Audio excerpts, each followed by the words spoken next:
So we have a special episode today. Dr. Gary Crotaz is back from the Unlock Moment, and this really spurred from a two-part, well, you released it as one episode, but it was a two-part episode, and you really started to dig into what is the Unlock Moment, what is it doing for people, and kind of explore more into maybe not how we can coach folks to getting there, but sort of deeper understanding of what it is and what it's unlocking in people in that moment, for not just that moment, but for the rest of their lives. Mm-hmm. And so before we get there, I have a mantra here from psychedelic therapy that we always use. And it starts with trust, be open, and let's go. I like that. I like that a lot. I think that resonates with that conversation. So where this came from is episode 42 of The Unlocked Moment, which is going back now about 18 months ago, was with a US coach called Micah Librand. And she's famous for working at Gallup for many years and was one of the leading strengths coach and sort of the face of Gallup's strengths work. And when she first came on the podcast and we talked about her journey and her story, it was a great conversation, a profound conversation. She's a very, like you are, a very open, mindful, thoughtful kind of person, done a lot of self-reflection in her life. It was a great conversation and it really resonated with the listeners. So by the time I was getting the beginning of this year to thinking about, why didn't I have some people back? And let's have a different kind of conversation.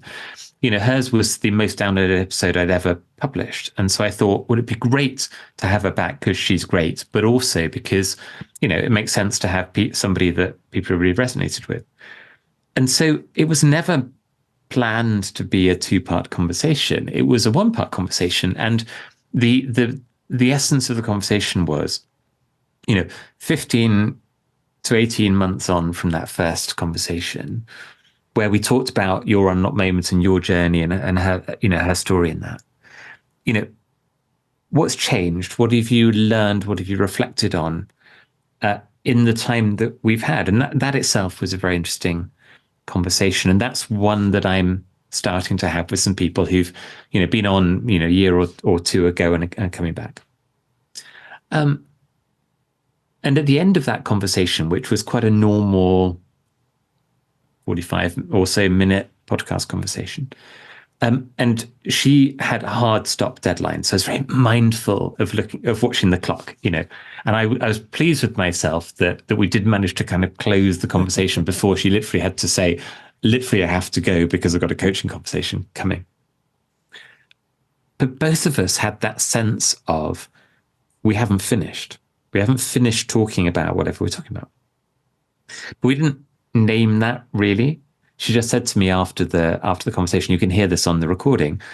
If you want to take some more time and find some more time to chat, we could do that. And I would say, that's an interesting thing to say. I hadn't kind of put two and two together. And the next day, Micah emailed me and she said, we have to record again because I've just unlocked my unlocked moment. And I was like, that's amazing. We've got to figure out what this is. And it was quite a few weeks until we could align diaries to be able to record again. And that second time we recorded, we just did what we're doing here, which is start, press record and go with no agenda, no question set, no areas of focus, anything. We just went, so what's unlocking your unlocked moment? And it was such a powerful conversation because it didn't have an agenda. It wasn't, and she said actually, normally when she prepares to be on a podcast, she's got, these are my talking points. These are the things I want to make sure that come across, whatever it is. And we didn't have it. And I think that our exploration of what an unlocked moment is was richer for it. And I came away thinking, I need to have some different kinds of conversations, because the conversations I normally have are, and you've been on and talked about your unlock moment. They are, tell me something of your life journey, your career journey, and has it been punctuated by one or a few real unlock moments of remarkable clarity? And then what did you learn? And that's, there's a whole suite of episodes of all sorts of different people in different walks of life like that. This conversation wasn't like that at all. This conversation was, what do you know about what an unlock moment is and what an unlock moment does? Because you had that conversation and because you've now had time for it to percolate. And what was interesting, because of that two-parter, it was clear that even with 15 to 18 months of time for that first comeback conversation, it still hadn't fully landed. And then going through that process, it landed much more deeply. And so when I'm talking about this, I'm thinking back to our conversation, and I'm interested to ask you the same question. Since you first came across unlock moment, since we first talked about it, you coming on the unlock moment and me coming on Leadership Launchpad podcast for the first time, what is clearer to you now than when we first had those conversations? What comes to mind for you? My unlock moment that I told on the show actually happened 4 years before that. And I don't think that's surprising to you, but it was actually, my wife and I went down to Knoxville, Tennessee to visit my college roommate. And of course I was dissociated. I was coming, like, this was, I don't know, a few years after I was really struggling with my depression. And I was just sort of like, I was talking to my college roommate. He's like, hey man, like, you can come down. Like, he was taking his PhD at University of Tennessee. And I was like, oh, I love college football. So here's an excuse to go. And we went down and we were sitting in his house, like, and chatting. And he was telling me about all these things he was learning. He was reading to books and podcasts and like doing all this stuff. And it sort of hit me in that moment was like, I've stopped learning. And a lot of that was obviously is protection from what you kind of notice in depression or in some of these things is like, if you start learning, then it opens up a lot of things like, if you're not doing this, you're not good enough, you're blah, blah, blah. And I struggled with a lot of that. And so I had been like, I can't listen to this stuff because it triggers me to feel worse. Right. And so I was drifting. But in that moment, I was like, wow, maybe I should get into that.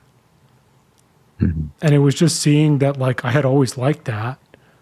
And like, it was just a reflection of, oh, that's who I am. And then that led me to actually listening to a bunch of podcasts, which led me to starting my own podcast. And then that led to, all of the other stuff that came after that.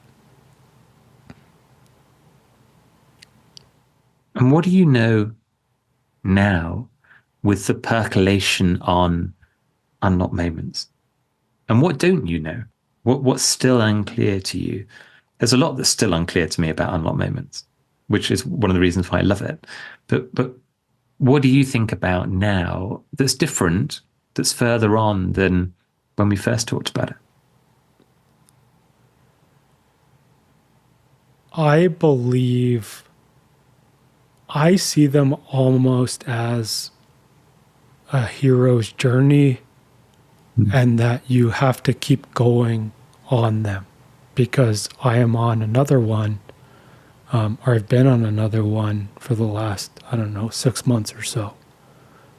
And I see it as this element of, and I don't know if I haven't had that unlock moment yet again, but I'm in the process of the, fighting the dragon at this point to find that pearl of individuation.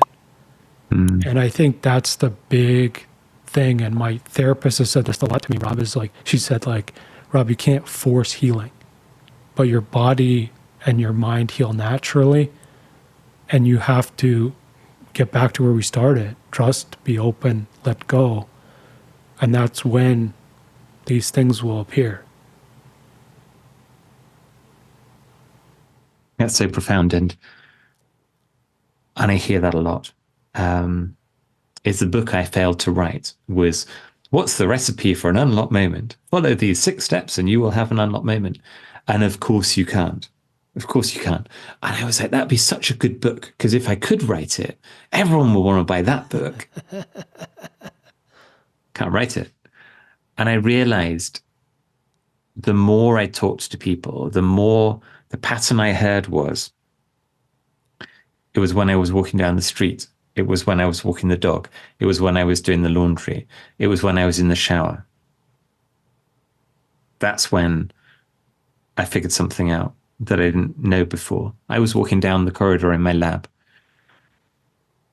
When you had that thought, I've stopped learning, what was happening right in that moment? What were you doing at the time?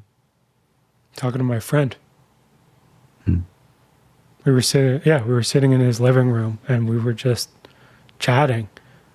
And then he was telling me about, like, he was reading like Warren Buffett's book, or he was something, and I was like, holy shit, I haven't done something like that in, since college, basically. I mean, not since college, but since a couple of years after college. And that was when it was like, I actually like this stuff. I've always liked to read. I've always liked to learn stuff. Like now I like focus a ton of my time on that. And that's, I mean, it brings me joy, and it's who I am. And I think that that's where those are the things that, you talked about with Micah, right? It's like, there's a mirror of truth,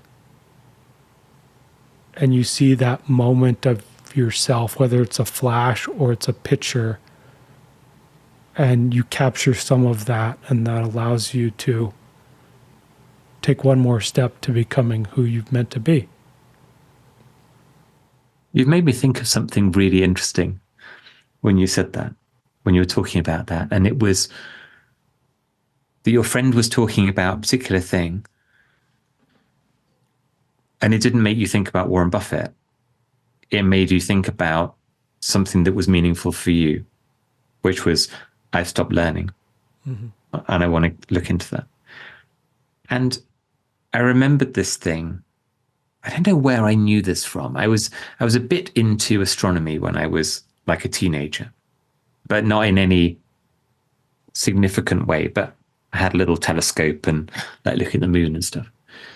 And one of the things that I learned was, if you want to see faint stars, you can't look at them directly, because the center of your vision is where all the color vision is, and the periphery of your vision is where all the black and white vision is. But your most sensitive, light sensitive vision is in the periphery. So if you look directly at a faint star, you won't see it. If you look away from it, then you will see it in the corner of your eye, and then you're going to look to it and it disappears. And there's something in that. There's something in that's what an unlocked moment is like.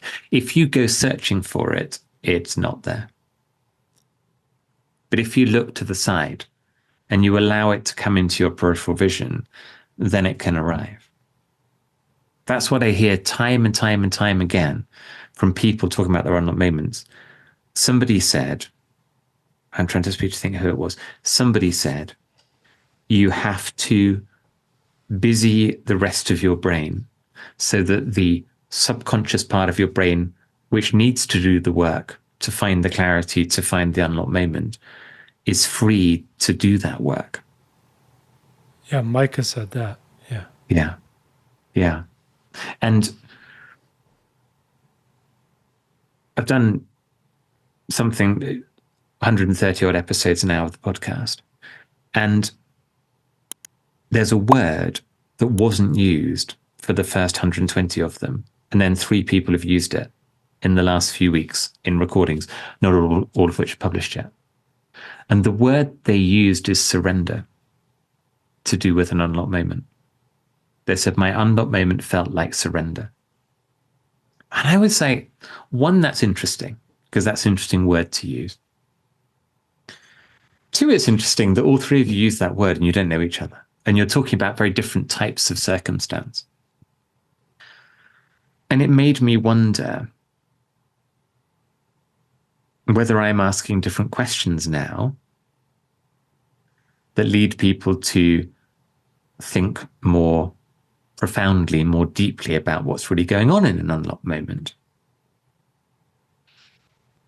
That they're finding something, because I think that's a very emotive word. I think that they're describing a very emotive experience when they use a word like surrender.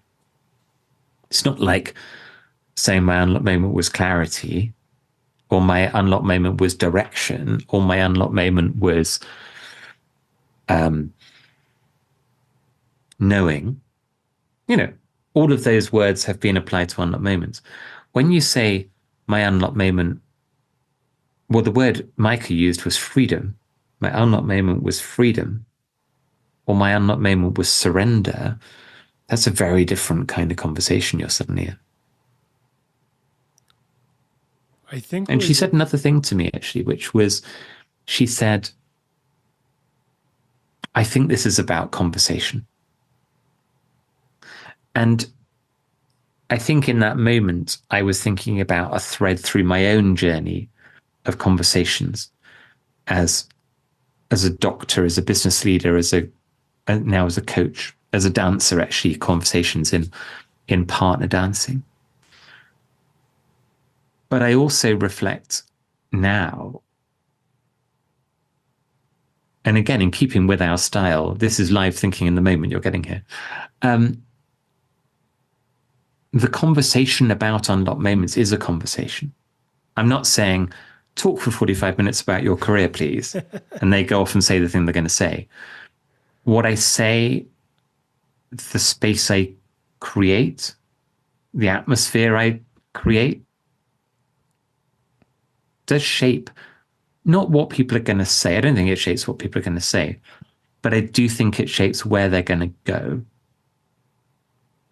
And that's interesting. And not everybody will go there. In fact, most people don't go there, don't go to the deepest place. Mm-hmm. But some people do. And sometimes those are the most profound conversations, and we don't have enough of them.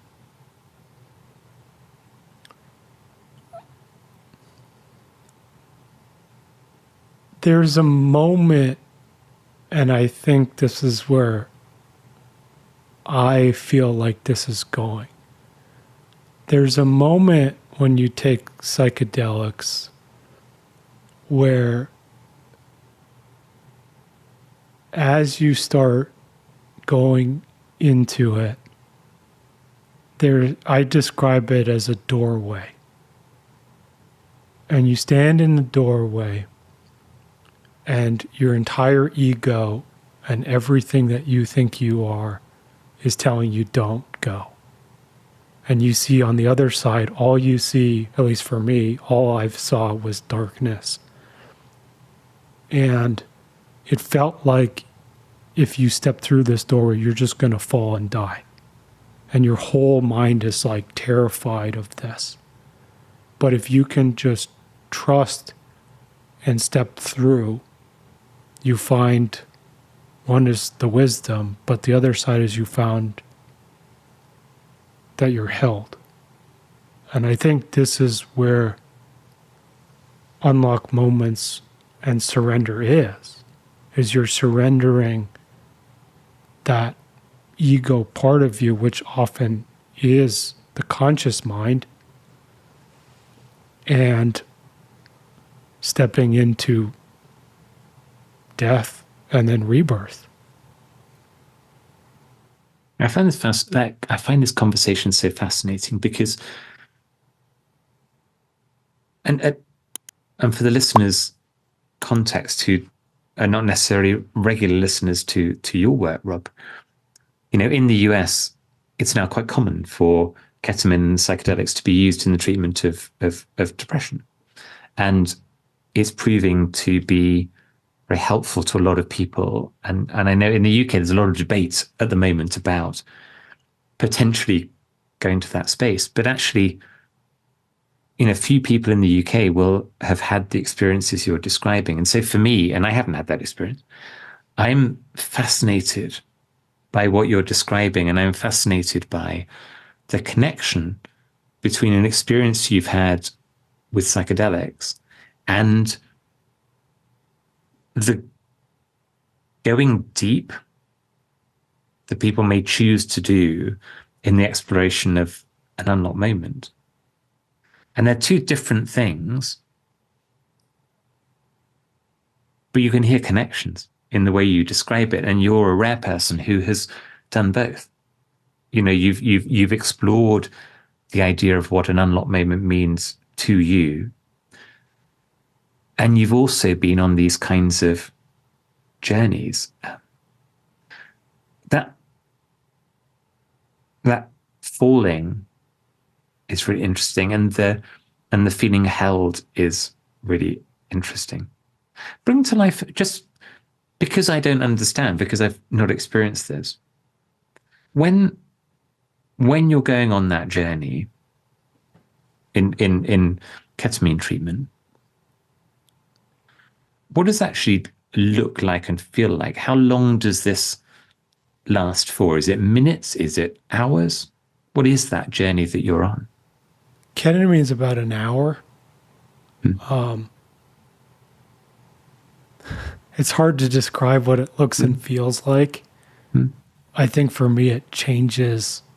And really, what was really interesting is like, literally I go to the same clinic, same doctor, same, the chairs, the room was, I don't know if it was the same room. It was either that one or the one next to it. And like a month ago, I had what I thought was this profound experience where I had discovered myself and it was all magical. And then 2 weeks later, I had one where I was like, it completely disrupted everything I thought I knew and was like, got really dark. And so it's like, they vary wildly. And I think for me, it's not necessarily set and setting. It's what's already going on up here. And I think the reason I bring that to light, Gary, when we talk about the unlocked moment is, for me, what you're saying, or what Micah said, right, about the conscious and subconscious. A lot of what ketamine does is, and I'll talk about this in internal family systems, which is a lot of what you're noticing with folks who show up but don't go deep is there are protectors that are in play. And so they don't want rejection or not feeling good enough or whatever those things are, right? And most people who haven't done extensive healing work, those actually run your life. That's what put you into medicine. That's what put me in MIT. That's what did those things. But they're not you. They're a part of you that thinks that if you do these certain things that you'll be safe in the world, right? As you do therapy, and we can totally do a couple of sessions where we can get through some of that, and we can do some visualization work together, which might unlock some things. We'll see. But that's what I do with a lot of my clients is we do some visualization work.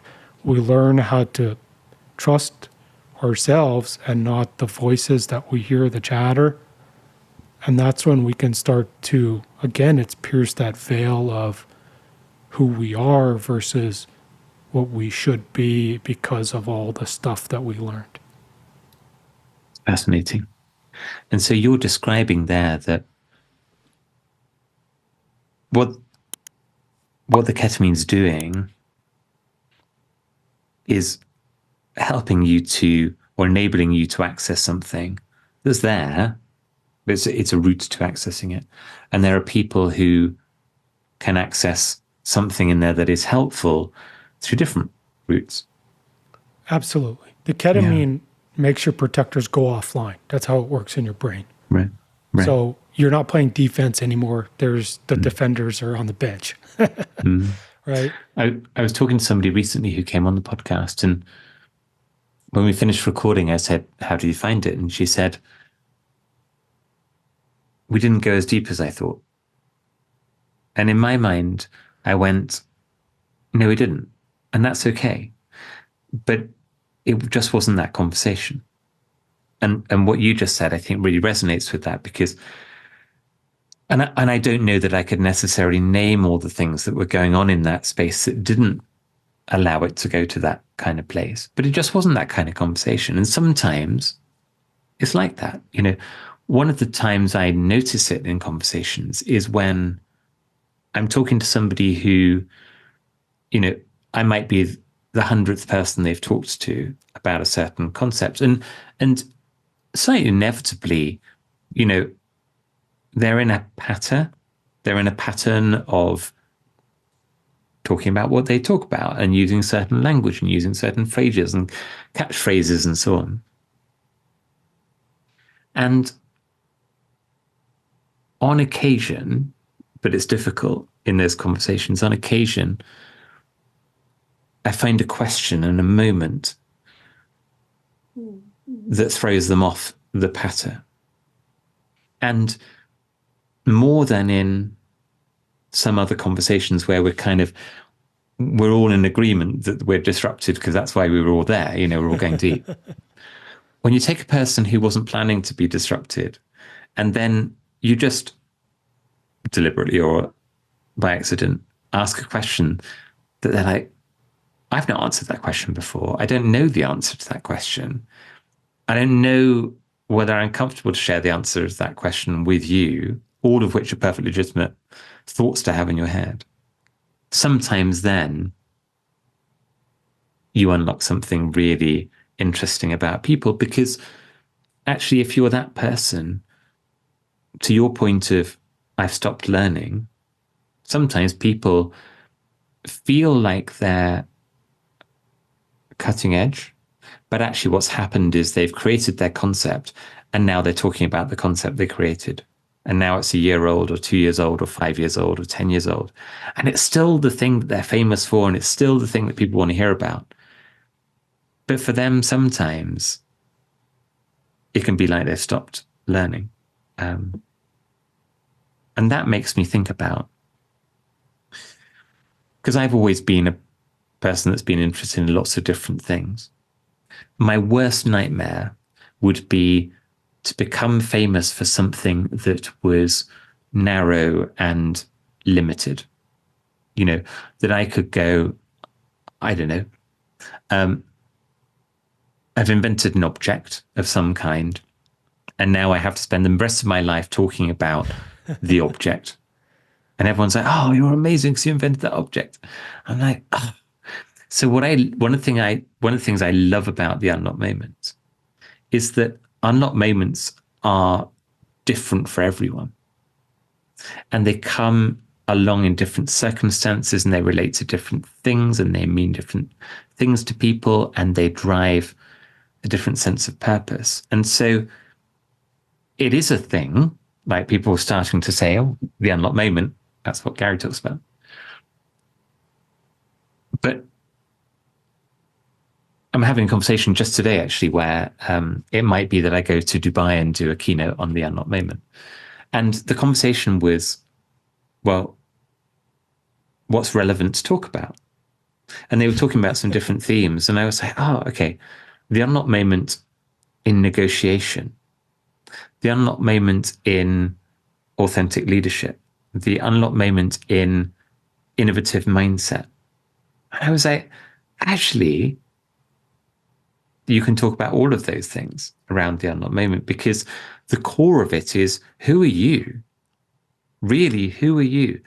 And, you know, when I think about your story, And the moment you chose to talk about in the unlocked moment is this conversation with your friend and that feeling of I've stopped learning.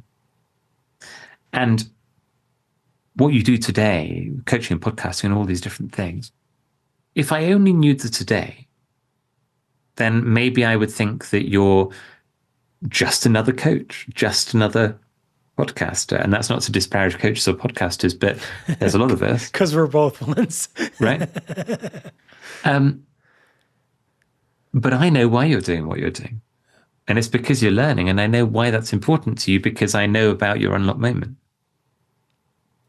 And by making those connections, suddenly people find greater clarity about really deep down who they are and why they do what they do. I was talking earlier today actually about Simon Sinek because, you know, he's an inspiration to many of us in this world. You know, massively popular TED Talk, massively popular books, a great speaker, great coach, great podcaster. And I watched a YouTube video this week of Simon on somebody else's podcast, a video podcast, talking about Start With Why and talking about finding people's why. And it was interesting because I've seen too many, not done by Simon, sort of superficial discover your purpose workshops with post-it notes and flip charts, and everybody comes into the room over lunch, rushing from one meeting, grabbing their lunch at the same time, figuring out their purpose, and then leaving for another meeting an hour later. And I'm like, it's superficial. It's nice, it's fun, and some people will get some value from it, and that's fine. But it often doesn't really get to the heart of what really matters, partly because it's scheduled. And when people are in a scheduled environment and you say, what's the story that's meaningful for you? You know, what is your purpose? What words would you use for it? They're thinking of the best they can in that time. And one of the phrases I wrote in the Idea Mindset book was, you can't think to a deadline. And that's a perfect example of that. If you say, in this hour, you will come out with a purpose statement, for some people, they might. And for some people, it's just not accessible in the time, in that environment. Watching Simon do it was very, very interesting and very different because he has some standard questions. And his why is the connection between the story and who you are now. The unlocked moment is the story that is the foundation of that purpose. So in a way, they kind of go hand in glove. And Simon said to this guy, a high-profile UK podcast, and he said, so tell me of a meaningful story in your life and career when you remember that moment. Tell me what's going on for you. And the person told a story about being in the back of the car with parents or whatever. And he went, tell me another story. Tell me a better one. Tell me a deeper one. Tell me one that really matters to you. And I was like, that's interesting. Yeah. Because he's going, you're not getting there, and I'm going to get you to go deeper. And it gave me a lot of faith in that method, because when I'm sitting there thinking there's all these superficial conversations going on, because some people are going to come up with a great story and some people are not, it's quite bold of the coach like Simon to go, give me a better story. And I thought that was really, really interesting. It plays to the conversation we're having about a true unlocked moment is a profound moment, is a moment of fog suddenly lifting and becoming dramatically, remarkably clear and forever clear. So, your thought, I've stopped learning. Learning is who I am. Learning is who I'm going to become. That's always been clear since that moment for you. And it's lived through everything you do now. And it's why we're in conversation today, because you heard me talking to somebody else in a podcast and you went, I haven't got a list of questions to ask Gary, come on the podcast and answer my questions. You went, I just want to do that. I just want to. This is what I love, and I know you love it too. Right, exactly.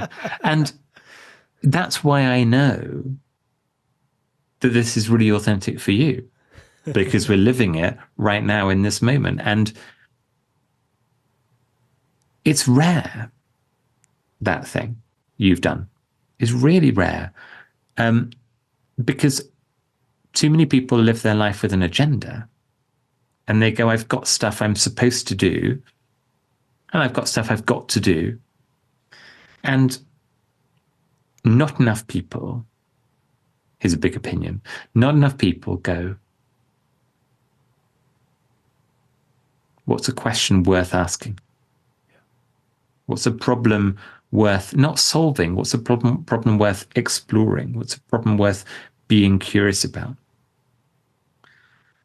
Early on in the Unlock Moment podcast, I had an amazing guest on who's called Seth Goldenberg. He's an American, and he's an artist, but he does a lot of work with corporates. And what he does is helps them to ask great questions. And he was talking about, take that question you're asking and now value it. What's the impact? For example, but it doesn't have to be, the financial impact of answering that question. So is it $1 million question? Is it $1 billion question? Is it $1 trillion question? And the thing I thought he was going to say next was, what's a question big enough to ask? What's the biggest question I can ask? And that's not what he said. He said, what's a question worth asking? And I went, that's interesting. That's interesting, because what's the meaning of the word worth in that? And there's lots of different interpretations that you can have. And I wrote an article in Forbes, I'm going to say a couple of years ago.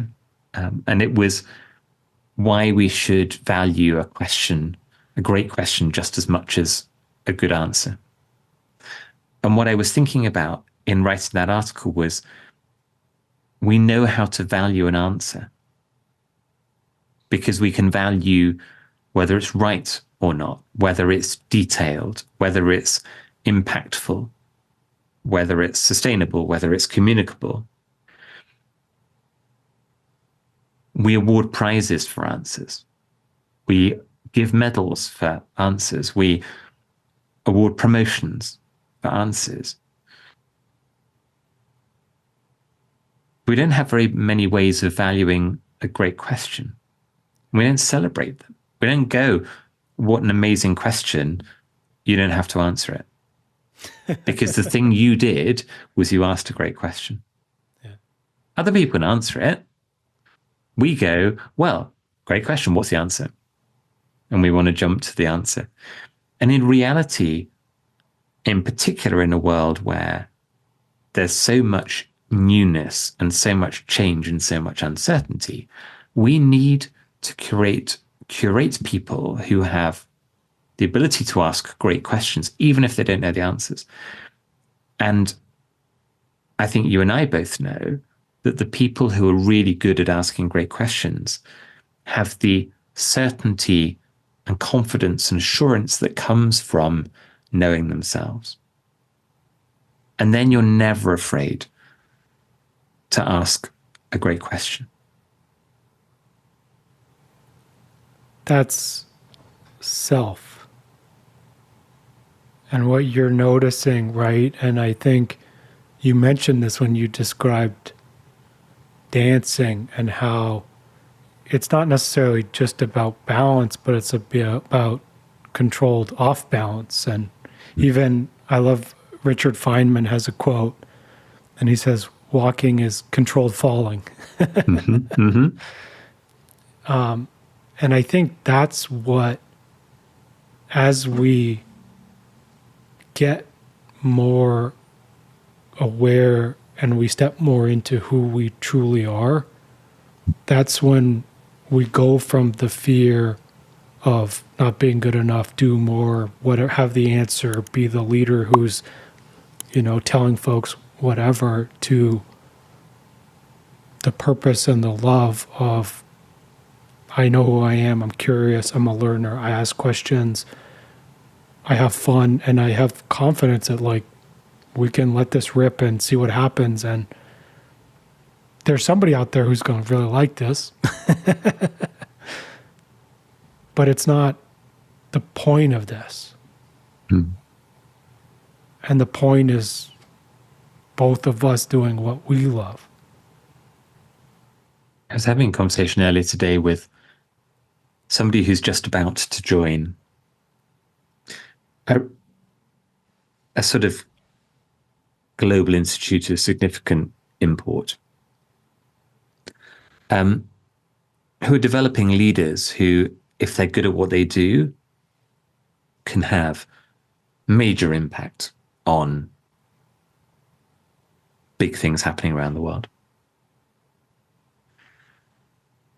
And one of the things we were talking about is that if we were having the conversation 10 years ago, we talk about the classical models of leadership development and how to set up an organization and the capabilities of management and leadership and influence and negotiation, all those kinds of things. And almost all of that probably pretty much holds true today, some of those kind of things. The thing that is now in the conversation that wasn't in the conversation 10 years ago and probably wasn't really in the conversation in February 2020, but has changed post-pandemic, is really, really, really, who are you? Who are you as a leader? And actually, are you a leader at all?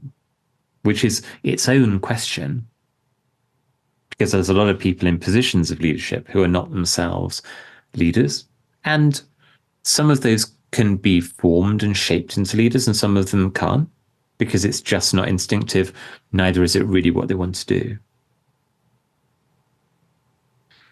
But I think that that's where this all connects, because we want people to do what is very natural to them, to release themselves and to release the people around them, to be free, connected, but free. And I'm thinking of the dance metaphor here as well. If they're not free, and you're trying to set up a team or an organization for success by imposing the rules that make it optimal, if you're running a factory floor, or you're running a supermarket, or you're running a manufacturing line or something like that, then yeah, you're in that game. You're in the game of what is the optimal location for the rack of spare parts, so that there's the minimum time from the vehicle that you're building to the spare parts to going back to the vehicle. But most organizations aren't like that anymore. And what you need to do is be at your best and get the best out of all of your people. And it's very countercultural to allow people to find freedom, real freedom, in leadership. It's always freedom within the rules of the organization set by the executive team and the CEO and whatever. And it sounds like freedom, but it isn't. And actually, what I think we're starting to see, particularly in some of the largest, very high growth, high pace organizations, is even if you wanted to run that way, like the constrained, the rules-based process way, you couldn't, because it's too big, it's too complex, and it's too fast. And so you have to let it go. And that's where knowing who your people are as people, as leaders, by connecting into things like their unlock moment, really understanding why they do what they do, how they do what they do, what at their best looks like, it's only when we do that that we're going to truly unlock the potential of those kind of people, those kind of leaders, those kind of organizations. And those people can each individually have the most extraordinary impact on the world. Yeah. It's what you described in dance, right? Is when you think about the rules and you follow the steps and you think about, like you're in your head thinking, you can become pretty good, really good even. Mm. But it's once you get to that level of mastery and excellence, does it just become you? And that's where I think for me, that's where I want folks to go, is I want leaders to get out of their own way psychologically so they can show up authentically and actually know what that means, because that's another, hallmark expression, right? Be an authentic leader, but nobody knows what that means. Right. Except the people who are, and they know exactly what it means. Absolutely. Right. And that's the thing. When I describe the idea mindset, which is the end goal of the idea mindset in my book, is you know who you are, really who you are. You know enough of where you're going for a future where you feel happy in what you're doing and what you're going to do, and connected with your values and sense of purpose. And it sounds simple, and it's really hard to get there. And when you're there, it seems so obvious, so obvious. And you embody the idea mindset and what you're doing now. And everybody watching and listening to you can see that. It's dramatically obvious.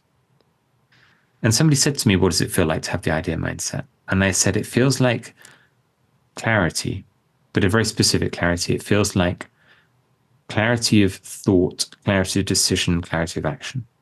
Clarity of thought means you kind of know what you think. It doesn't mean you know the answers to all the questions, but you know what you know and you know what you don't know. And you're not continually worrying about what you don't know. You're just, this is where I am. This is how I feel. This is what I think. This is what's important. Clarity of decision is I know why and how I make decisions. So if somebody were to call me up tomorrow and offer me a full-time job that meant I had to stop everything I'm doing now, how would I decide whether to say yes or no? Not would I decide to say yes or no, but how would I decide? Would I decide based on money? Would I decide based on happiness? Would I decide based on balance? Would I decide based on ambition? And for me, the answer is whatever it is. That's the clarity of decision. And the clarity of action is, and therefore, what will I do next? Simple as that. And often people come and they say, I don't know what to do next. And I go, that's the last of the three. First, know who you are, then know how you make decisions. Once you've figured that bit out, what you do next is really obvious. That bit's easy, The dance thing is really, really interesting. And I often send my non-dancing coaching clients or mentees or, friends, videos of dancers because I want them to understand a little bit what that's about. One of the videos that I send people to go watch, and I was never a ballet dancer, although I did go to some very painful ballet classes along part of my training. There's a Russian ballet dancer called Sergei Polonin who danced for a long time with the Royal Ballet and is known as being, an incredibly talented ballet dancer and a complete rebel. So he's a ballet dancer with tattoos and a whole bunch of stuff. He recorded a video to Hosier and Take Me to Church. And I say to people, go and watch that video. And it was this huge viral hit. And it's a single male ballet dancer in a kind of, it's like I'm going to say it's a bit like a garage or a shed or something, but it's not really playing. I think David Chappelle, is it David Chappelle directed it, something like that? So it's in this, incredible sort of space with light streaming through the windows and this, like, I think it's like a dirt floor. And he's in ballet tights that are ripped and he's wearing no shirts with his muscles are out. And it's ballet dancing, but he's off balance, he's falling over, he is just in the moment. And that thing you described where you said at the highest level, they stop thinking about it and they just do what they have to do. What they have to do. That's one of the most brilliant examples of that, precisely because it's not perfect. And it's not perfect because he wasn't trying to be perfect. He was trying to be him. And it epitomizes who he is, Sergei Polonin, as a dancer. There's another video that I send people to see, actually. There's a couple, a ballroom dancing couple from years ago. They're retired now and teach. And they're called William Pino and Alessandra Bucchiarelli. And they were ranked number 4 in the world in professional ballroom dancing.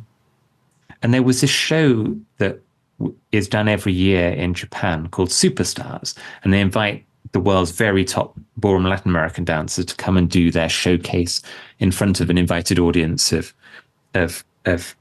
Japanese dignitaries and the great and the good of the ballroom dancing world. And it's in this beautiful hotel ballroom with amazing lighting, and it's dark and it's atmospheric. And it's a real career highlight for people to be invited to go and dance Superstars, because you only get to do it if you're in the top 6 in the world. And so every other couple pretty much does their showcase. And then at the end, they finish the dance, they come apart as a couple, they walk up to the audience, they acknowledge the applause, they bow, they smile. And then you look in their faces, and in their faces, they're saying, thank you. This was a real moment for us for being here. It's a highlight. We really appreciate this opportunity. And William is a very particular person. He is more of an artist than almost any other ballroom dancer that I've ever known. And I've been in that world for a long, long time. And most ballroom dancers are not particularly artistic, not at that sort of really high level, but a small number of them are. And I send people to this video of William and Alessandra. They're dancing the tango, and they do this very dramatic tango performance. And I say to people, enjoy the dancing, because it's a really great performance. But that's not why you're watching this video. You're watching this video because almost at the end of the video, I want you to look in his eyes when he walks up to the audience when they've finished.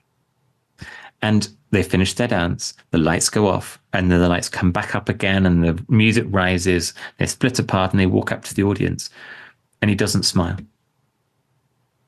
And the look in his eyes is saying, that was my dancing.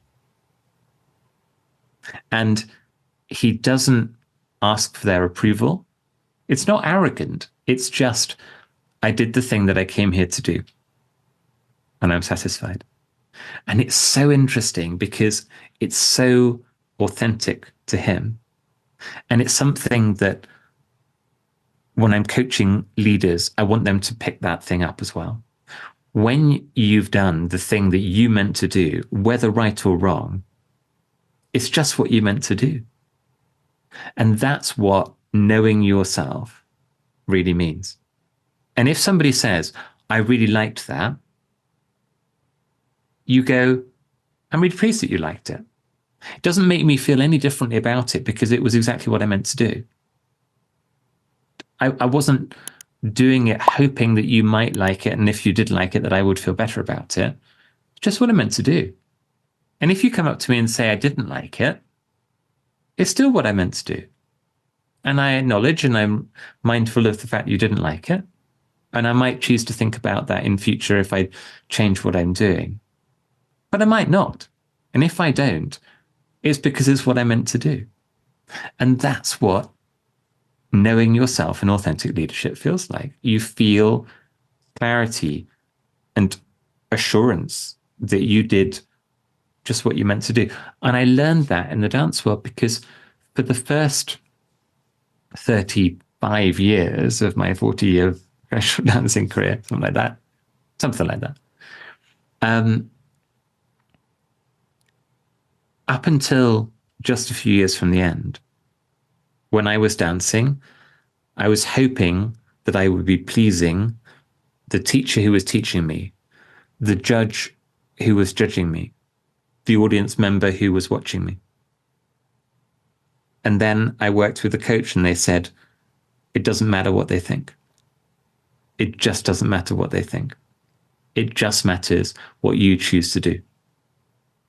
And if you go out and you go onto the floor and you dance the way you meant to do, whether good or bad, that's the goal. And I was like, now I feel like an idiot. That it's taken me decades to figure that out. That I should just decide this is what I want to do. And if I did the thing I meant to do, that's it. That's what I have to do. Does that make sense? How do you feel when you give keynotes, Gary? For me, I feel like that. Yeah. I just feel like that. I delivered a keynote a few months ago, and sometimes in my keynotes, I tell stories from the podcast, and I go, I was talking to this person, and this is what they were talking about. And I had a person on my podcast who's an inspirational leader, who her personal story was that she came from an Indian family and she had a very challenging relationship with her father. And she described years and years on, a senior executive she was working with said, why are you not scared of me? Because most people who work with me are scared of me. And she said, because you're white. And I'm not scared of white men. I used to be scared of Indian men. And I'm not really scared of Indian men either. And I told this story in my keynote. And there was an audible gasp in the room that I'd said that, and I'd used that language. And I said, and I remember that moment in my head, and I went, did I say the wrong thing? No, I didn't. And I said, it's the word she used. So I'm sharing with you so that you can understand where she's coming from. I'm not offering an opinion on the words she used. I'm just saying that's what she said. And they went, oh, because they felt they should have a certain reaction to me talking in that way. When I stand on stage now, it's the weirdest thing that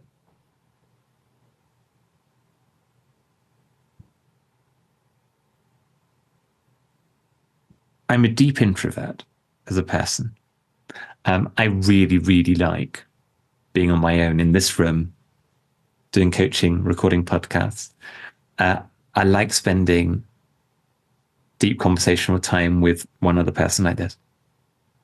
I love one-to-one coaching. But I love keynote speaking because it feels like I'm just having another one-to-one conversation, but just there's quite a lot of people there.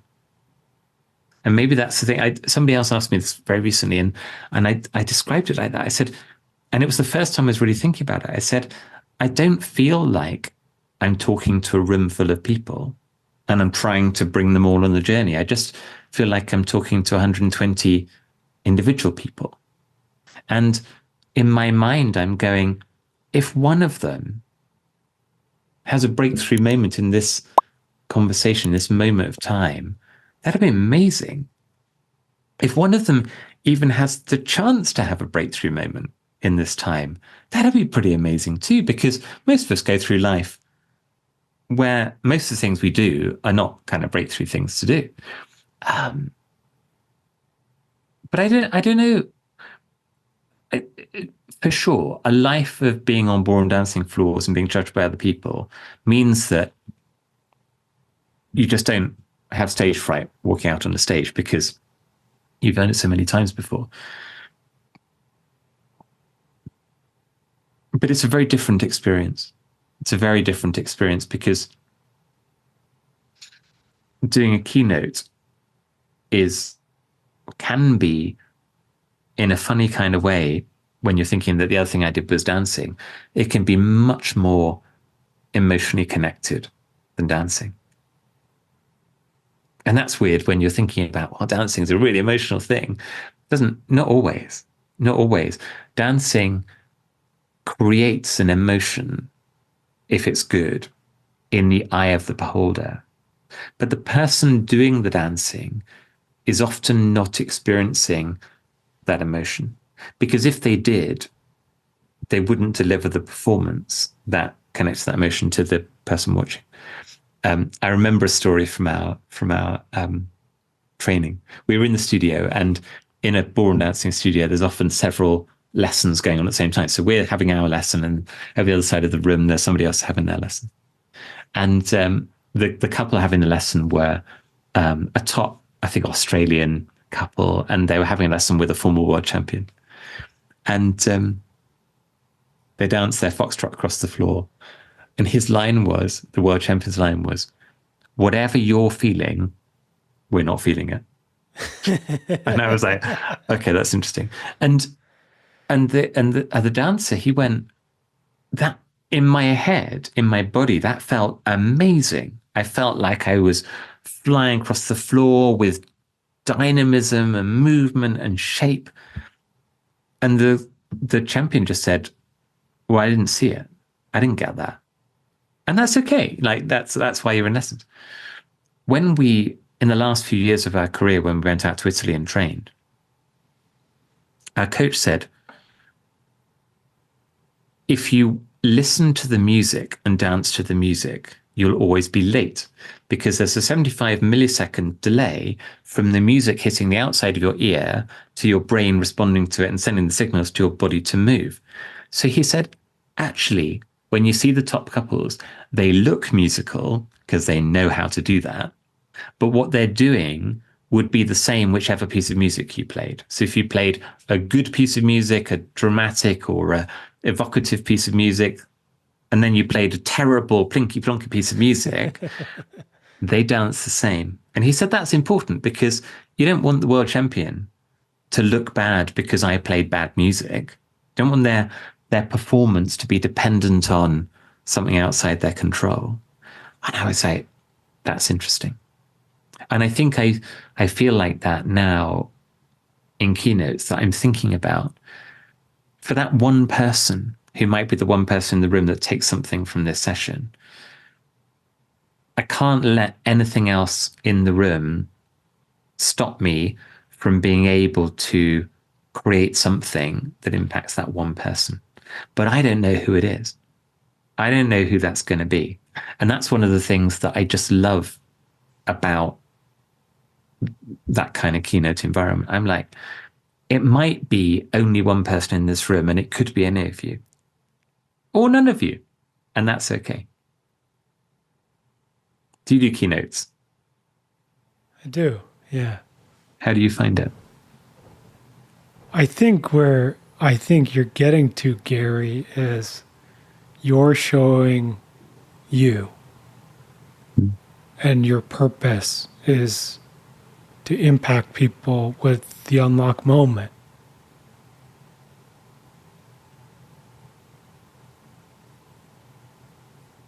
I don't know. I don't know. I don't measure it. I don't and I don't mind, this will sound really strange for somebody who's inevitably businesses, coaching and speaking and podcasting and writing and whatever. I feel as though if it turned into a thing I had to do, it wouldn't work. What does that mean? It's an interesting live conversation. Then why do you do it? I do it because I have to do it. That's what it feels like, right? It feels like I have to do it. And I would like, it would be great. It would be great if it impacted people. But when you said what you said, which was your purpose is to impact people through the unlocked moment, that didn't land. And I'm trying to think about why it didn't. I think the difference is something around my purpose is that it might. It comes back to that. I don't need anybody in the room actually to have a breakthrough moment in that time, because often it isn't in that time. But I would like there to be the possibility that somebody might have a breakthrough then or afterwards. And I feel there's a difference between, it's interesting, there's a difference between a purpose that is you want something to happen and that you just feel confident that stuff will happen. That's how I feel. So I feel when I'm in the right kind of coaching conversation with the right person, when I'm doing a keynote in the right environment with the right audience, I never doubt that it will impact the person. And so I don't feel like it's an outcome. This will sound really odd, but I'll say it because I'm just telling you brain to page what it feels like. It feels like an inevitability. It feels like an inevitability that if you create this kind of space where people do new thinking about old thoughts or new thinking about new thoughts, new things they've never really reflected on before, it feels kind of inevitable that for the right person, the right headspace, stuff's going to happen. Is that why I'm there? I don't know. And you'll hear in my conversation with Micah, actually, she said something like, why do you do this? And I said, I'm just curious about people. And when I think back to that conversation, it's the same. I don't relate. It doesn't feel like me. When people say, my mission is to impact 1 million people, my mission is to create 100 millionaires in my lifetime, my mission is to sell 10,000 books. That'd be nice, but it's not my mission. I don't think I had a sense of mission until I started on this journey not very long ago, a few years ago. I had always, if you ask me about my career path, from medicine to consulting to corporate, whatever, and in the dancing as well, actually, I was doing stuff that was interesting with interesting people. And most of my career moves had come through circumstance, happenstance, fortuitous coffees with people. And I'd never been a person where I thought I want one day to be a CEO or a strategy director or an entrepreneur or whatever it was, or a doctor, actually, even though that was the path I was on. I had a moment a little bit like yours when in 2020 I went to Henley Business School in the UK to do my coaching training. It was the first time in 16 years that I'd been in a lecture hall. And I had avoided that for a long time because I'd felt I'd done 8 years of medical school and that's enough for anybody. And I didn't enjoy it as much as I wished I had. And there's lots of it I really didn't enjoy. And so I could have done an MBA at some point and never did. And one of the big drivers was I was just like, I can't face more study. And then, come my mid 40s and I discover the wonderful world of podcasting. Now, and I say this now I understand what the growth mindset feels like. And I wasn't in one before, even though I was learning and growing all the time in the stuff that I was doing, but I wasn't seeking out new understanding and new knowledge. And I think that is how I would describe what it feels like to be in my head. What it feels like to be in my head is, this is fascinating. These people are fascinating. These stories are fascinating. I love doing this. I want to do more of it. And I've got a long list of things that it isn't, that I don't want to be doing anymore or ever, like working for somebody, being back on a normal paycheck and, all that kind of stuff. Doesn't mean I never will, but that's on my list of doesn't feel like me. What isn't in my list of what I want is ambition, goals, accolades, anything like that.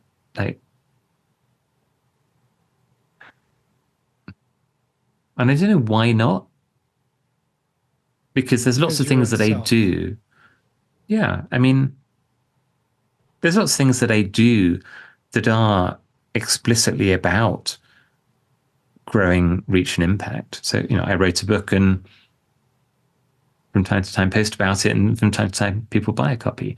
And I publish a podcast that over time more and more people listen to. But, not that many people so far have bought the book. Not that many people so far have listened to the podcast, not compared with, the huge books and the huge podcasts that we all know and love. And I've always been really comfortable with that, actually, because I'm back to this. Every time I have a conversation with one person, like you listen to that conversation with Micah and it's done something for you. And I'm like, that's amazing.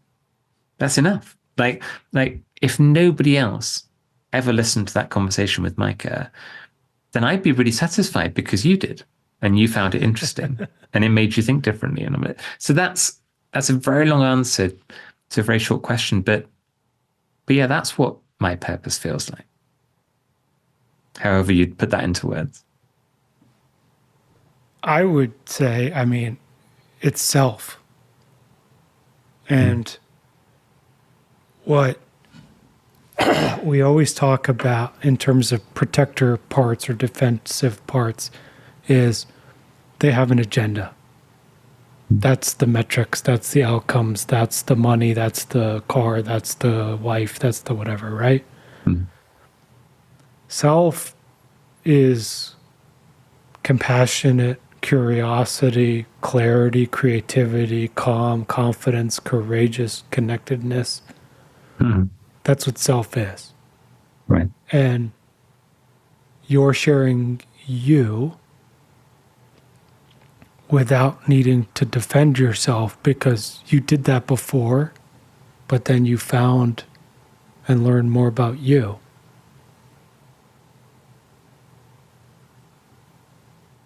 That's very interesting. I think that's right. I think that, and that here's me speaking from a position of privilege. So I didn't have a particularly privileged upbringing, but we were okay. I went to state comprehensive schools in the UK. Went to good universities, and did well, and then got into a good consulting firm and ended up in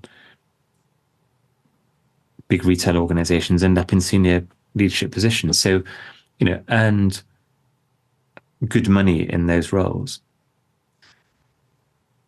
What was quite interesting in that time was that I was working alongside generally people that had been in retail for a long time, including a long time in the days when retail used to make money. So if you look at the wealthiest people in the UK, the wealthiest people in the world, quite a high proportion of them are people that own retailers, because in the old days, it was a really good way to make a lot of money.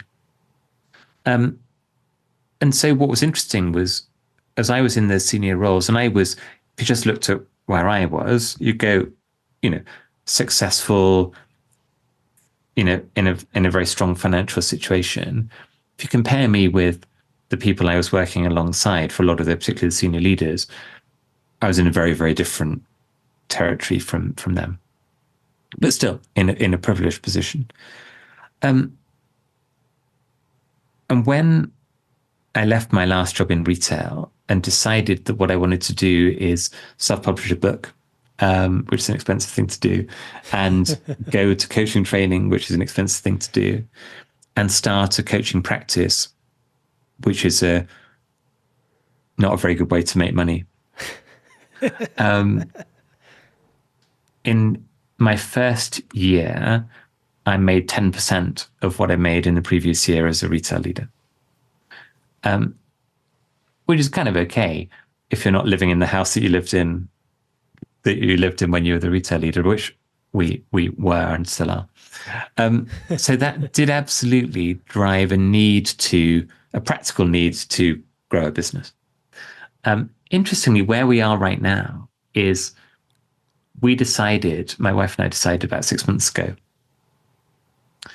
that we love what we do. We really love what we do. And it is pretty successful. And in future, I'm sure we'll be more successful. But you're still mindful of, have I been successful enough this month to pay the bills? And we sat down together 6 months ago and we went, we just don't want to have that calculation anymore at the end of the month and going, I love the people I work with, but I do need to be working with all of them. And I want to be going, I love the people I work with. And I don't want to be in a position where I'm like, I don't need to work. But I want to go, it's quite easy to work with enough people to cover your bills. And then if you choose to work with some more great people, that's lovely too. But if you choose not to, that's also all right.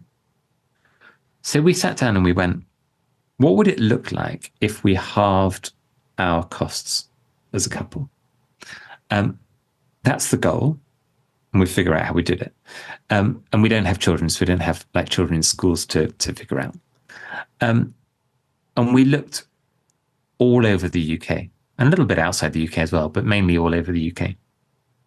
We basically drew a circle around London and said, how far away from London do you have to be to halve your costs? In Portugal. Right. And yeah, exactly. And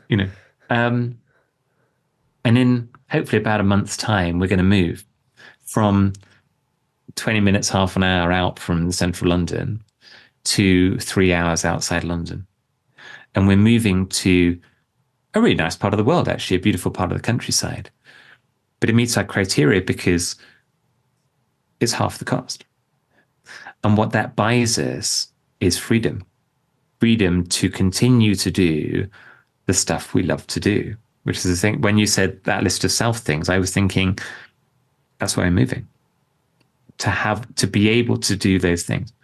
And I did a workshop last week. I'm working with a cohort of people at the moment who are in a kind of leadership development program, and they're all working through the idea mindset together. So they're going through chapter by chapter in sync.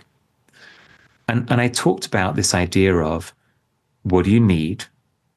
What do you want but not need?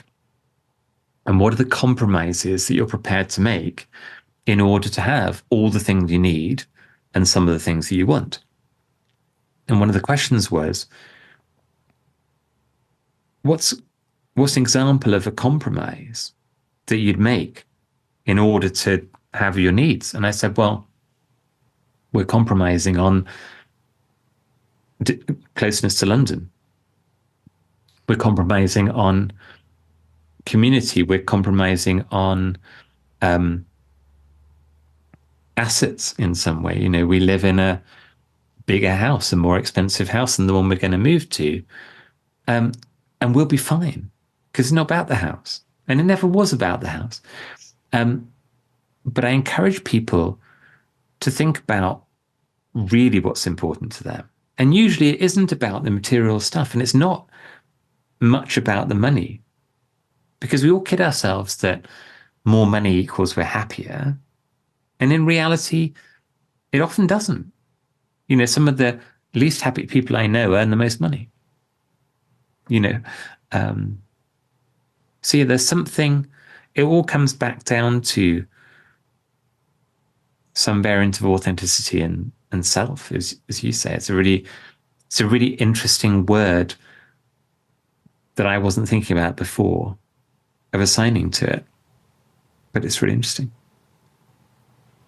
It's not my word, it's Dr. Schwartz's word, but I think, Gary, where you're at when you say those folks who are incredibly wealthy, or it just reminded me of one of the Buddhism tenets, which is life is suffering. And the direct translation is life is thirst for the next drink. And I used to sit in my therapist's office when I was really in dark places, and I used to say to her, I need a win. I need someone to buy something. I need something to happen that's good. Like I need a breath of fresh air. And then on the other side of the hand is, I could also say logically, like, if I was Jeff Bezos right now, it wouldn't matter. And I think that's part of the parts work, is you have all of these parts and they do fly in, and they, even you and I, right? It's like, as much as we're on the show and we're riffing and we're both in self, like, I struggle about money sometimes too. And like, I struggle about a lot of things. That's why I still go get therapy and treatment, all these things. But it is that, it's like, there's no 100-0, right? People, I just want to notice that for everyone, is like, the goal is to become more in self. It's never going to be 100-0. You're never going to be maybe one of the 3 people in the world who sit on the top of a mountain and have ascended. But the goal is to have more of those elements and to give yourself more permission to be free from yourself. Well, from your parts, really. You've been very open about your own journey and your own story with depression and those dark places. And, I have my own journey there, and have worked with a lot of other people with their own journey there too. And it's interesting thinking back to earlier in the conversation when we were talking about therapy and various treatment modalities to help people through.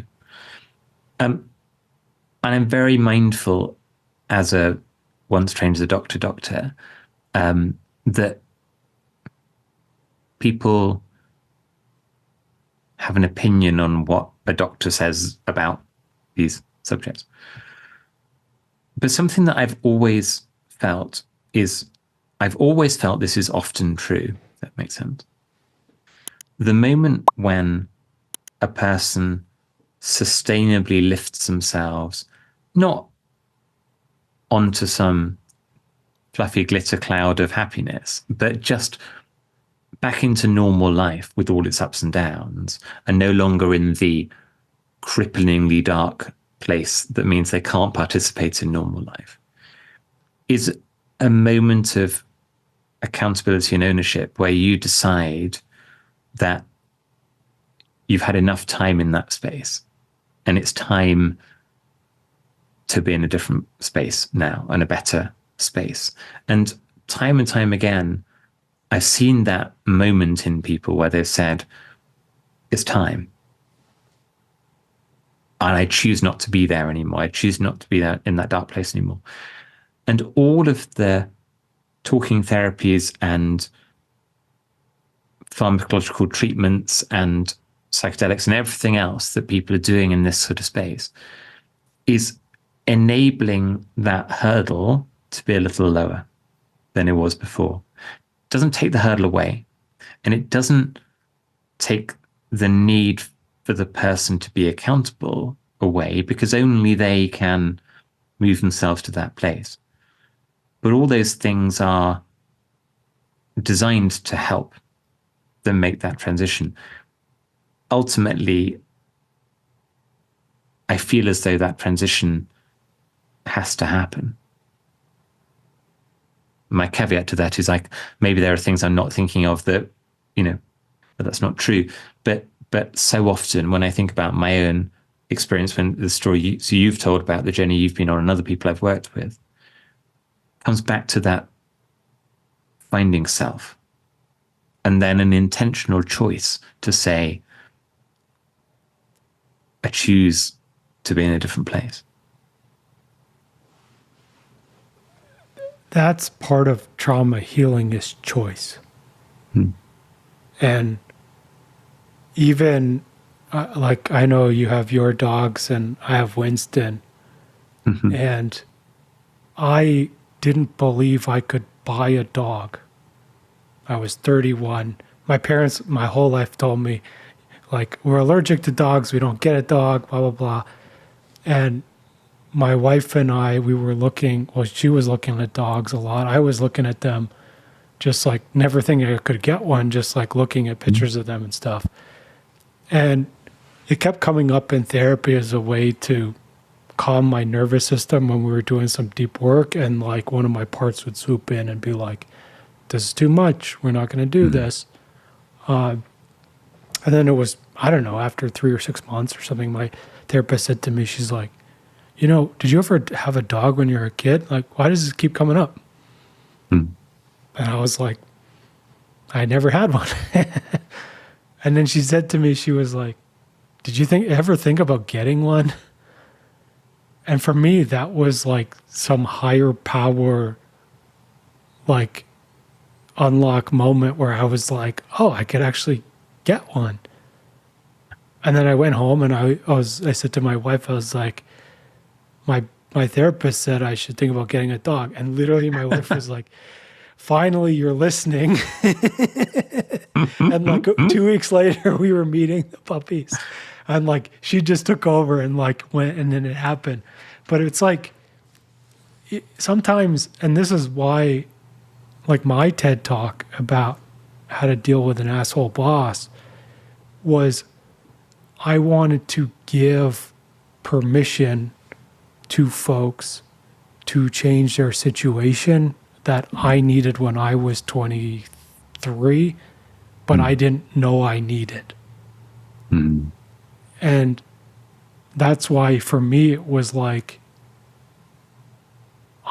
similarly to you, Gary, is I hope people who need that talk like I did,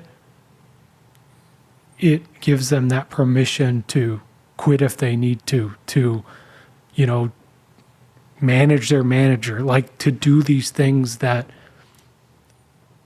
I didn't even know. Because I said to you, like, I literally, the night before, I tried to take my life, and then I got up and I went to work. and I could have quit my job. It wasn't like I was working in mining, like I was making good money. Like it wasn't like I couldn't just like walk away, but I didn't know how to choose.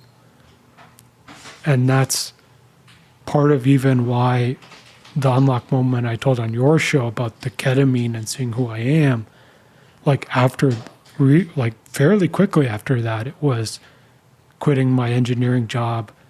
Then it was becoming a coach. Then, a year after that was getting married, moving to Costa Rica, and then heading on a TED stage.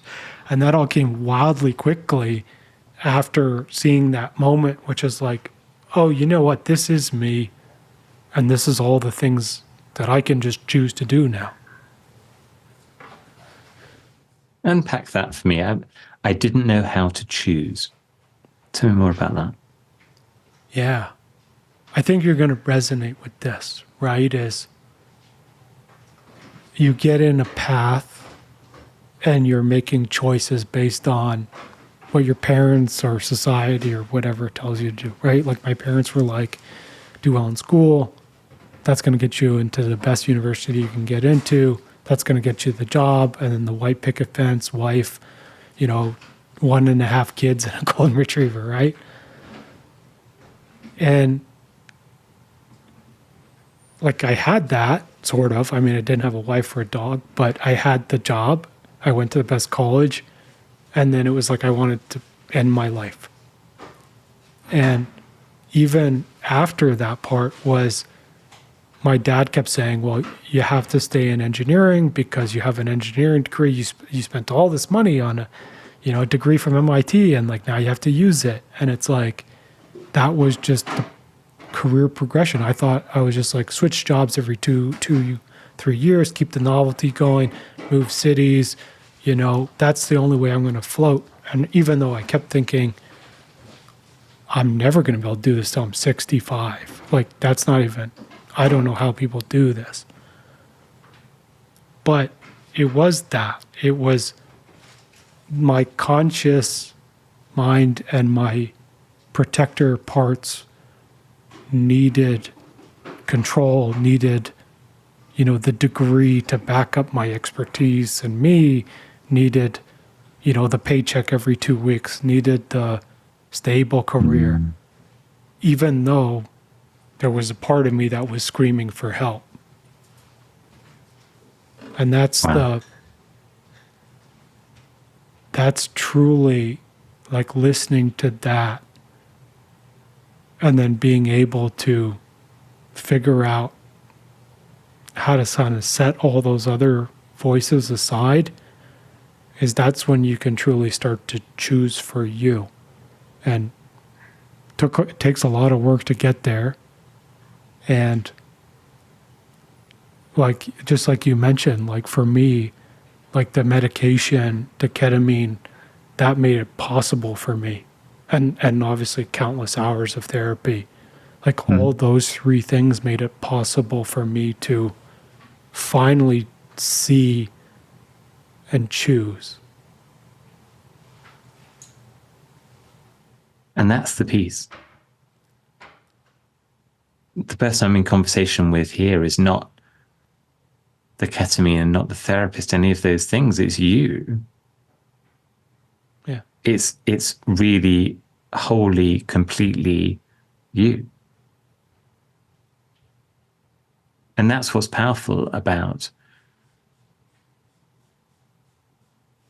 that taking control and setting your own path, which you've done. And you're such a great exemplar of how to do that in a perfectly imperfect way. Because it's not about the white picket fence. It's not about the perfect journey and did I navigate the perfect path through the maze? It's just, am I in a place now where it's not even I have the things, it's just I'm, as you say, making the choices. I'm here because I choose to be here.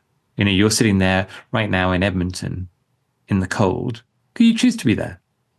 You could choose to be somewhere else. You choose to be there. And I'm sitting here late at night here in the UK in a podcast studio. I choose to be here too.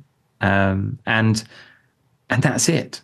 Not for a goal, not for a purpose, not for an end, just because we choose. And there's something in that, because so many people feel as though there must be a goal, there must be an outcome. A few times recently on the podcast, on the Unlocked Moment, I've been talking to people about accountability. And I was talking with my coaching mentor, Claire Pedrick, about this. And I said, what if you don't have to finish the coaching conversation with 3 actions and a timeline and how you're going to stay accountable? What if you're comfortable enough to finish just with, there was value in that. I've got things that I'm now thinking about that I wasn't thinking about before. My thinking is going to continue for a while longer.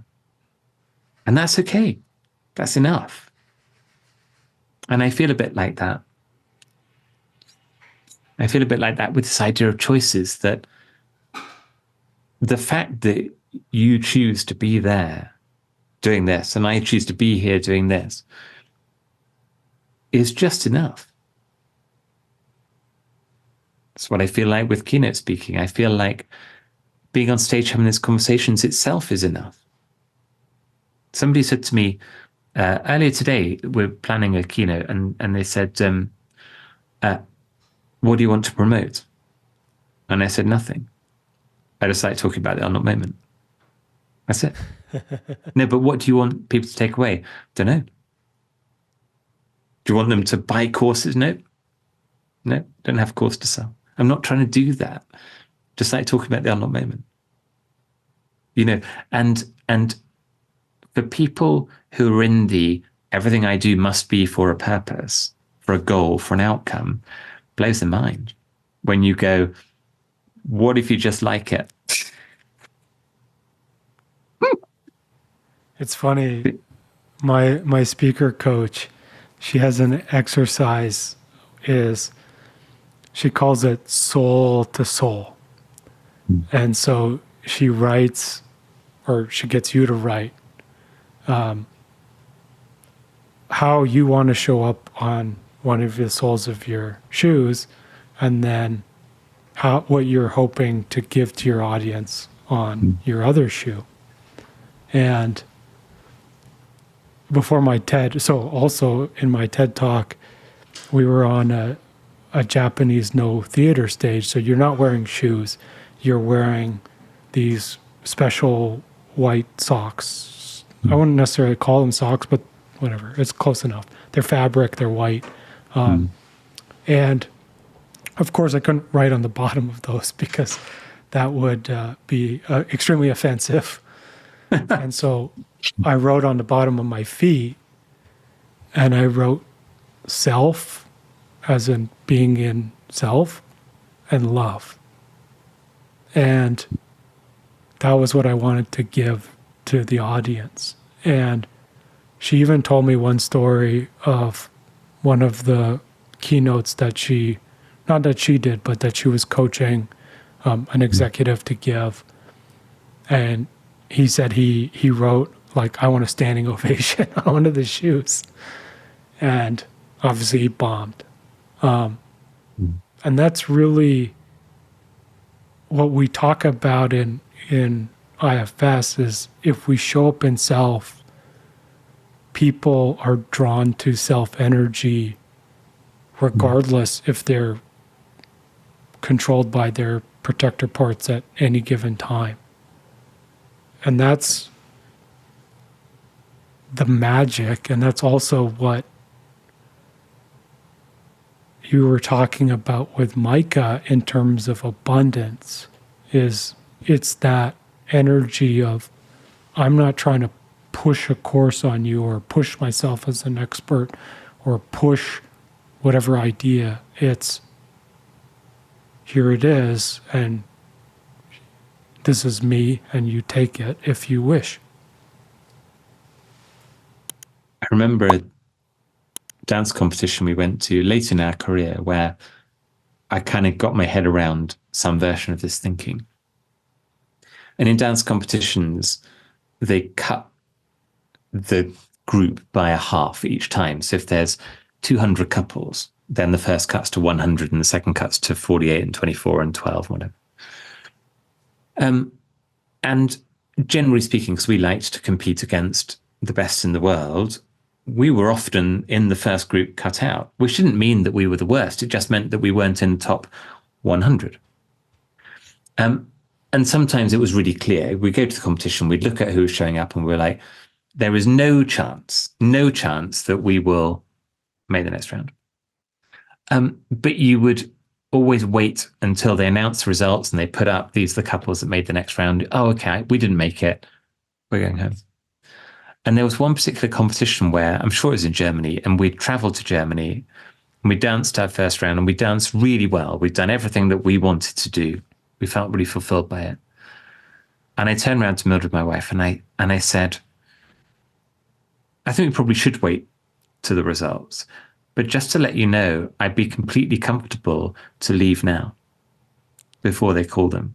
Because I know that we've done what we came here to do, which is dance what we danced, and that's enough.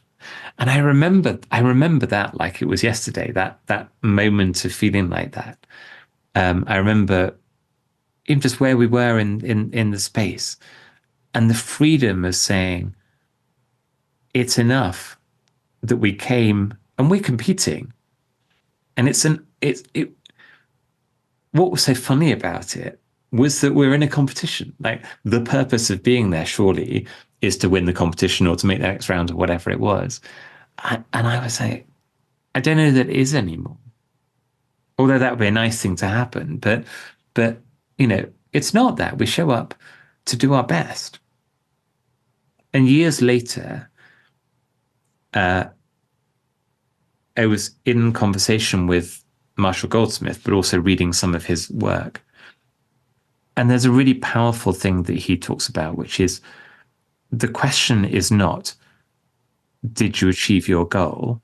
The question is, did you do your best to achieve your goal? And when you ask that question, you're in complete control of that. Did I do my best today to record a great podcast with Rob? Yeah, I did. Did I record a great podcast with Rob? Well, I don't know that, and your listeners will tell us. But did I do my best to do it? Yeah. I showed up. I was me. We're in a conversation, all the good things. It's the best I can do. And that's okay. And that letting go of, well, there's a bar and it's all about hitting the bar. And if you don't hit the bar, that's bad. And if you do hit the bar, then that's good. But next time you'll want to hit a higher bar.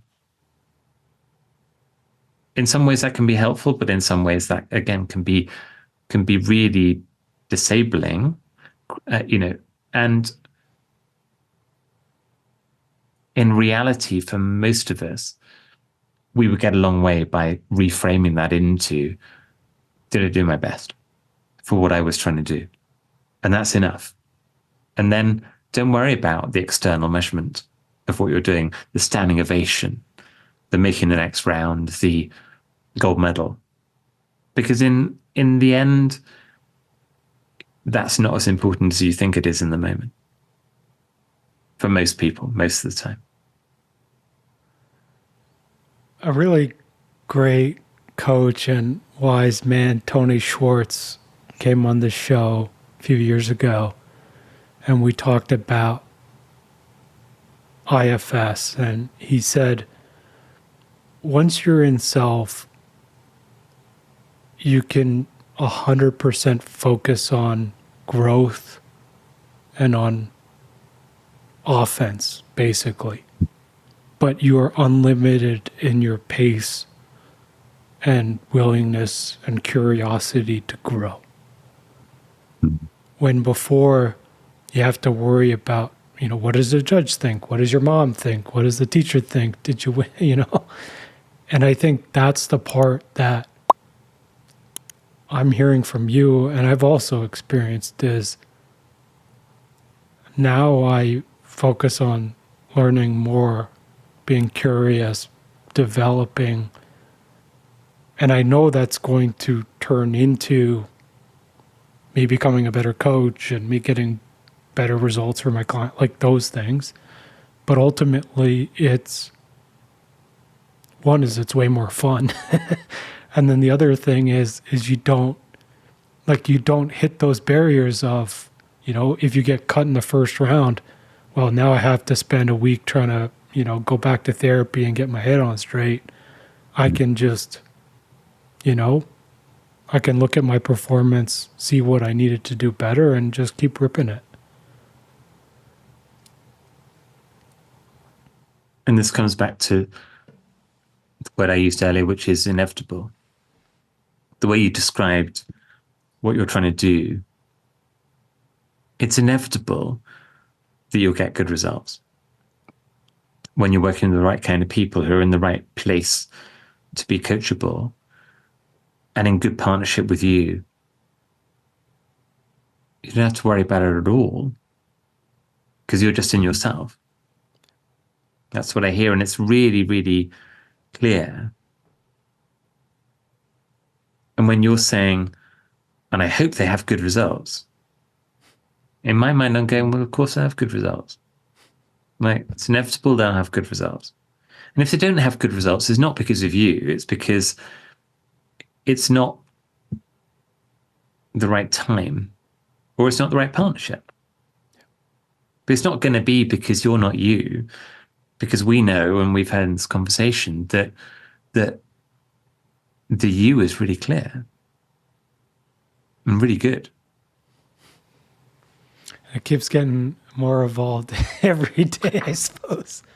The and one thing I just want to mention, about Gary, before we wrap up, would you say that moment when you realized that you could walk out of the dance competition and just be satisfied with the performance you put on, was that an unlocked moment to another step in your journey?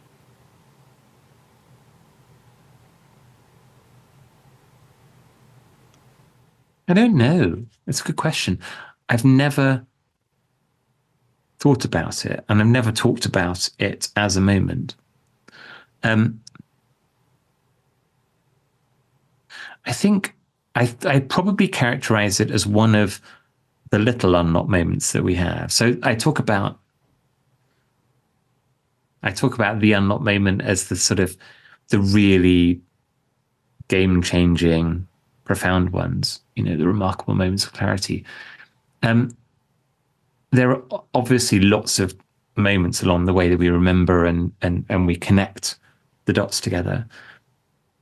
But I think I can probably think of many situations where I've chosen to let go of who I was supposed to be or who other people thought I was supposed to be.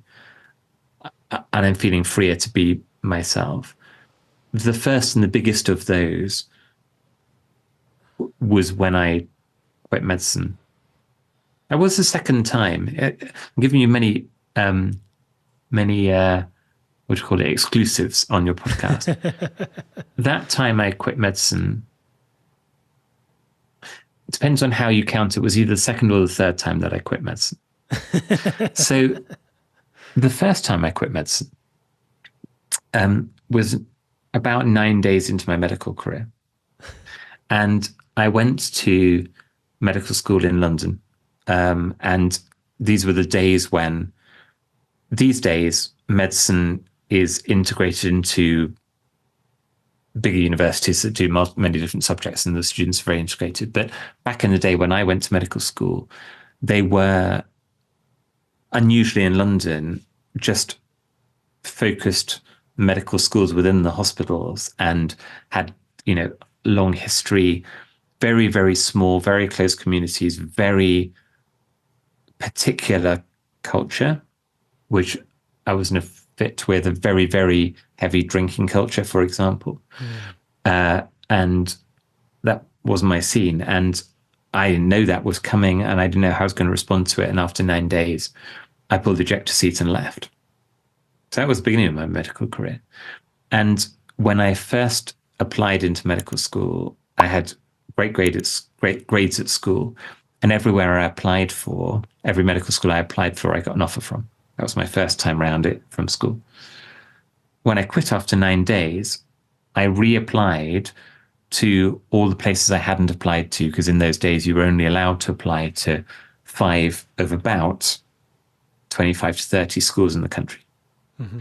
I applied to all the others, and all bar one rejected me in my second year because, unsurprisingly, I'd quit. Yeah. And one offered me a place, and that's where I went. So that's where I started my medical training, which wasn't where I finished my medical training. After 3 years in that medical school, I was feeling some semblance of, it's interesting, but I'm kind of also not quite getting it. And there must be something else that makes me happy.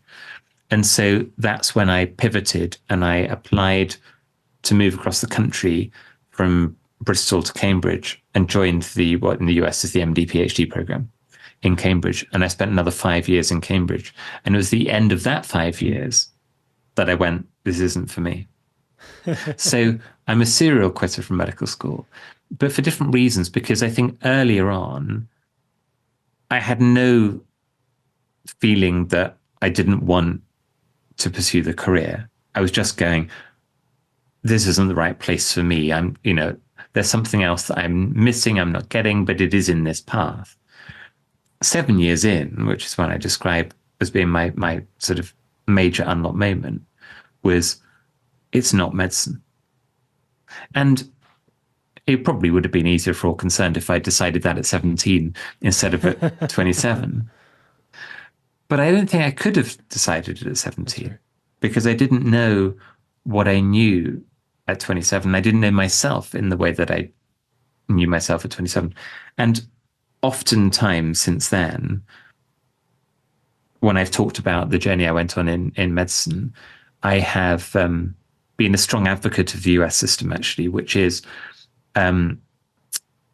you do another degree and then you decide you want to go into medical training in your early to mid 20s, but not at 17. And in the UK, you decide at 17, which, if you don't have medical parents, is a very, very young age to have any idea what the career of a doctor is, what the life of medicine is.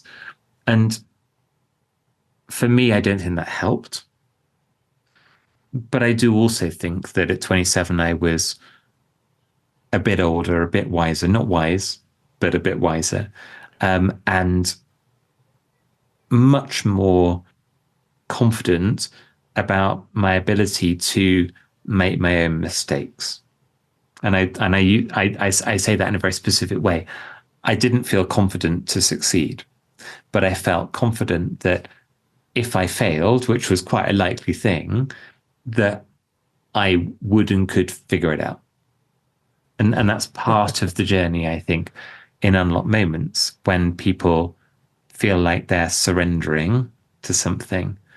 There's something in that, I don't quite know what's going to happen, but I'm going to figure it out. And I back myself to do that. And that's what I see in you, as a brilliant epitome of the consequence of an unlocked moment. You're on this journey that is so right and real for you, but I feel like I back you to make whatever future pivots are required to achieve whatever it is you're trying to achieve. Because, back to Dr. Schwartz and self, that's the foundation of which everything you go on to do is based off.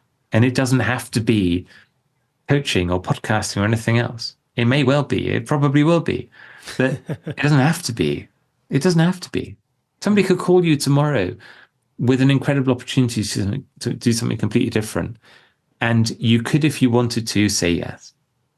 And that's the beauty of the space that you get to when you have freedom that comes from knowing yourself, that comes from really thinking about those unlocked moments in your life and career.